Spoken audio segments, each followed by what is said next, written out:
حلوه الفورمه دي يا ماما. ايه يا بنت اللي انت عاملاه في روحك ده؟ دي فورمه كانت عاملاها واحده صاحبتي. واحنا مالنا ومالها؟ انت عايزه تكبري سني قدام العريس؟ ازاي يا ماما؟ طبعا لما يشوفك بالشكل ده هيقول عمرك 18 19 سنه، يبقى امك عمرها كام سنه؟ معلش يا ماما يا حبيبتي ما تزعليش مني، انا اسفه. الفورمه دي انا هغيرها ما دام مش عاجباك. وتغيري الفستان ده وتلبسي الفستان بتاع السنه اللي فاتت، ولا اقول لك الفستان بتاعي اللي فاتت لا بتاع 3 سنين فاتوا. الله، وماله الفستان ده يا ماما؟ عريان قوي يا بنتي، لما انت توري للعريس ده كله امال امك هتوري له ايه؟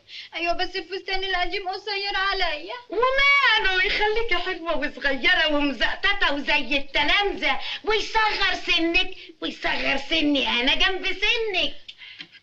الله، واخده البودره والروج ليه؟ البنات الصغيرين مش لازم يستعملوا حاجات زي دي. انت عايزه العريس ينتقدنا ويقول علينا احنا ناس ما احناش محافظين؟ لكن يا ماما بس مش ماما مش عايزاكي تقوليها لي بعد النهارده، عايزاكي تقولي لي يا أبلة.